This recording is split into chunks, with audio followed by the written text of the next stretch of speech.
நான் வாழ்க்கையோட கடைசி பகுதியில தான் இந்த டிப்ஸ் எல்லாம் கத்துக்கிட்டேன். கேக் வெட்டும்போது ஒரு கேக் டோங்குகளை தலைகீழாக வச்சுக்கோங்க. இப்படி வெட்டுனா துண்டுகள் ஒரே மாதிரி இருக்கும். 2 கிண்ணங்கள் ஒட்டி கழட்ட முடியலையா, உள்ள இருக்கிற கிண்ணத்தை ஒரு கரண்டி வச்சு லேசா தட்டுனா அது ஈஸியா பிரிஞ்சிரும். நிறைய பாத்திரங்களை வைக்கிறது கஷ்டமா இருக்கா, ஒரு தட்டை எடுத்து அது மேல பாத்திரங்களை அடுக்கி வைங்க. அப்புறம் கையால அதை சுத்தி ஒரு வளைய மாதிரி செஞ்சா அது உறுதியா இருக்கும். இத முயற்சி பண்ணி பாருங்க. சிங்க்ல இருக்கிற துளை பாத்திரங்கள் கழுவும் சோப்பு வைக்கிறதுக்குன்னு நான் என் வாழ்க்கையோட பாதி காலத்துல தான் தெரிஞ்சுக்கிட்டேன். என் காலம் வீணாகிடுச்சு. ஒரு துப்புரவு பணியாளர் சொல்லி கொடுத்த டிப்ஸ். டிஸ்போசபிள் கையுறைகள் போடுறதுக்கு முன்னாடி மணிக்கட்டு பகுதியை திருகுங்க. இப்படி செஞ்சா அது ஈஸியா கழண்டு விழாது. இந்த ட்ரிக் கத்துக்க நான் கடைசி ஆளா ஒரு கரண்டிய தலைகீழாக பாட்டில் நுனியில வச்சு ஊத்துனா எதுவும் சிந்தாது. குழம்புல எண்ணெய் அதிகமா இருக்கா, ஒரு கரண்டி மேல ஐஸ் கட்டிகளை வச்சு அத குழம்புக்குள்ள லேசா கலக்குங்க.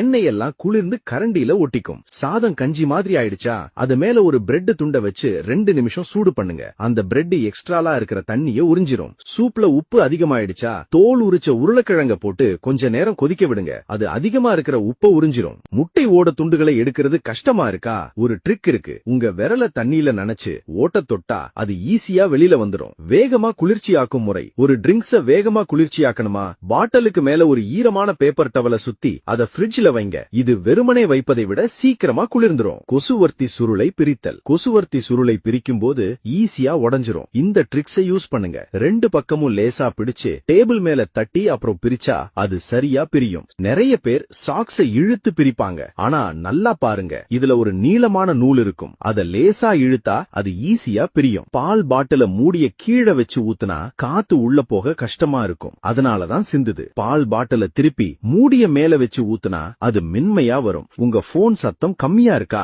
ஸ்பீக்கர்ல தூசி அடைச்சிருக்கும். மெல்லும் கோந்த அதுல ஊட்டி சில தடவை அமுத்துனா அழுக்கு எல்லாம் வெளியே வந்துடும். பக்கத்து வீட்டு பாட்டி சொன்னாங்க, 2 ஹேங்கரை குறுக்கு வாட்ல வச்சு துணிகளை காய போட்டா எவ்வளவு வேகமா காத்து அடிச்சாலும் கீழே விழாது. மாத்திரை பாக்கெட்டை முழுசா யூஸ் பண்ணலையா, பாக்கெட்டோட 2 பக்கத்தையும் வெட்டி அதை சில தடவை மடிங்க. அப்புறம் வெட்டின துண்ட மேல மாட்டுனா அது இறுக்கமா மூடிடும். ஒரு நொடியில பேரிச்சம்பழம் கொட்டையை எப்படி எடுக்க, ஒரு ஸ்டீமர் கூடைய பயன்படுத்தி ஒரு குச்சி அதுல இருந்து குத்துனா கொட்டை ஈஸியா வெளியே வரும். ஒரு ஹேர் டிரையரோட பின் பக்கத்துல ஒரு மாஸ்க மாட்டி அது மேல ஒரு பிளாஸ்டிக் பாட்டிலின் மேல் பகுதியை வச்சு ஒரு குட்டி வேக்யூம் கிளீனர் மாதிரி பயன்படுத்தலாம். தூசி எல்லாம் ஈஸியா உறிஞ்சப்படும். உங்க போன் தண்ணியில விழுந்துட்டா முதல்ல அதை ஒரு டிஷ்யூ வச்சு தொடங்க.